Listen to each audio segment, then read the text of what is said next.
Been a painful existence, but hopefully we can turn the corner here. I was not only disappointed as a Sapir of the Timberwolves, but a Sapir of basketball. They did not record an offensive rebound in the entirety of the game. Jaden McDaniels played one of the best defensive games I have seen in my life. Bryn Forbes gets 20 minutes. The best thing that the Wolves have done so far this year is picking up pointless buckets at the end of the game so their losses don't look as bad. I'm going to start with positives again today, and then I can just regress into my sadness and disappointment. They win the joint shoot-around by 12. We had just about as easy a noon duel as you could get. If you're one of those people that think that you live in a simulation, you need to watch these Timberwolves games. My laptop stopped sounding like a jet engine. I've been saying, if you are a struggling jump shooter, you are passing responsibility at you that you play the Timberwolves.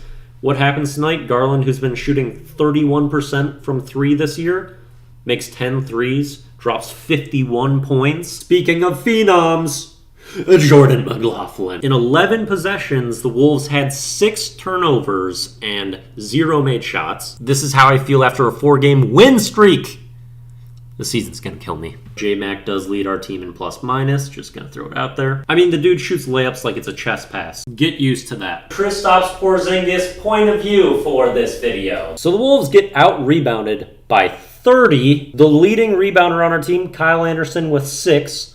Gobert had 1 rebound. I want you to inflict as much pain as humanly possible. That's what the Thunder got to do to Naz Reid. Now I have a different cat coming in to try to ruin Pulse of the Timberpups. An incredible first quarter and a good first half, and a terrible third quarter. Sat on the bench, barely can get into the game, in another game where Gobert is struggling. I'm gonna attempt to keep my anger from boiling over after that game. Anthony Simons finished on him a bunch.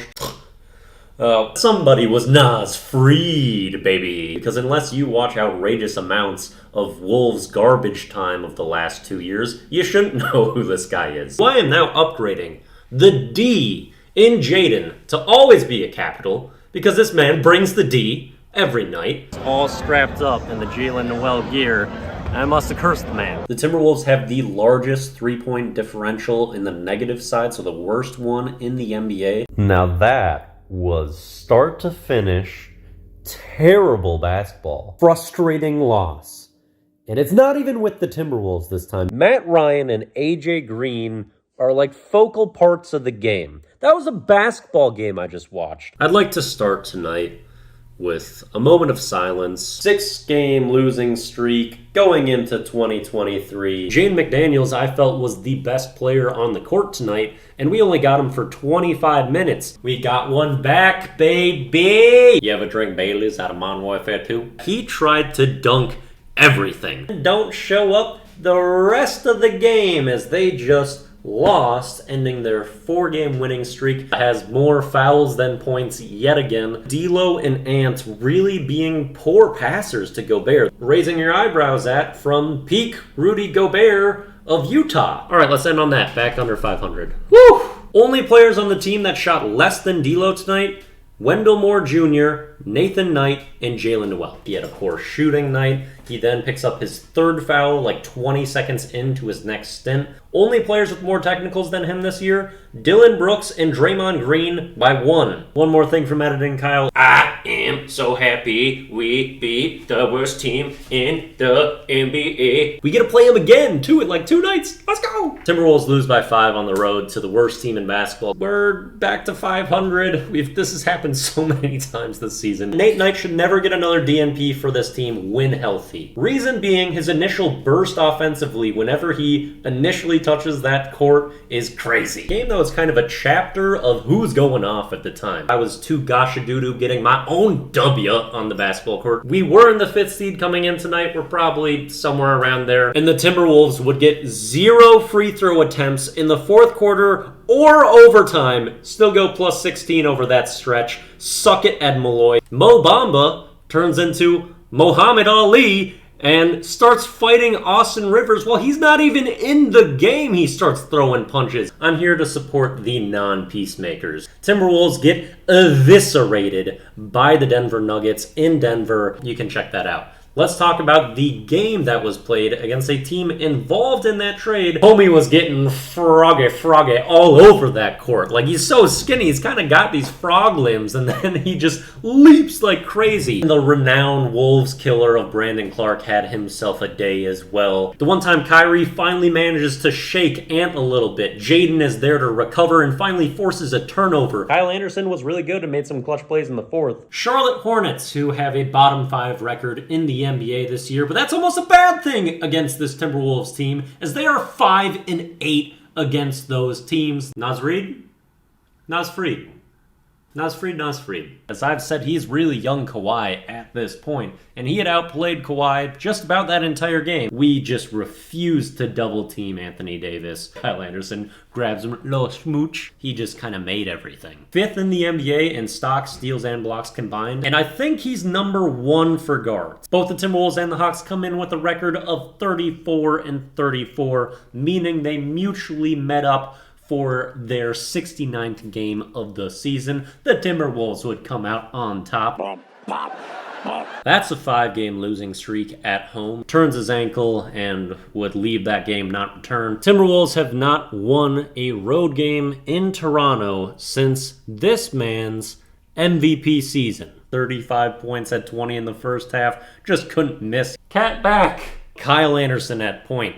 Taurean Prince, Jaden McDaniels, Naz Reid, and Gobert. Just an enormous lineup. Almost every single one of those turning into something valuable. He's been playing out of his mind. One could say I maybe saw this coming in 2021. 20 of his 25 points in that stretch, and was getting a lot of action off of drag screens. Another pathetic second half collapse from the Timberwolves in the most important game of the season. Severely inferior opponent at home, and this installation was the Portland Trail Blazers, who were resting their entire starting lineup and then some. This is about as much natural excitement as I got from that win. When he's making open looks and bringing the other dynamic aspects of his game, it's really great seeing him out there. I had a ticket to chaos as Wolves take on the Pelicans in game 82 of the regular season and get the most Timberwolves win possible. There was punches thrown at teammates,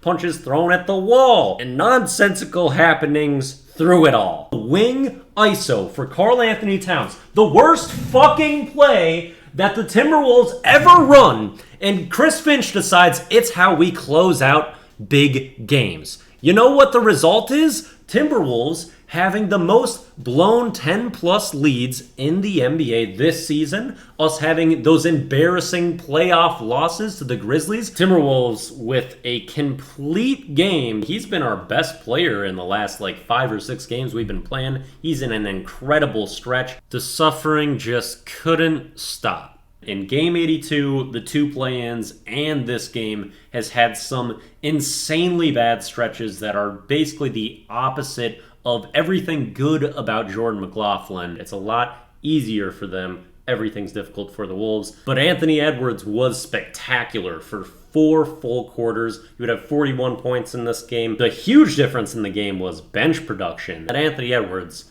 is the guy, and he is that special. They've got a 12-point lead with less than 3 minutes remaining in the game, which you've got to think, this is a done deal if you don't watch this Timberwolves team. Predicted Nuggets in 5, which is what we got, and as I've kind of said through a lot of this year, I'm tired of being right with this team. We got a lot of great individual pieces. The full structure of the team sucks ass. Got to change it up. Let's see what happens next year. I guess that's it. We'll figure it out. Well, knowing the history of this team, likely not, but who knows.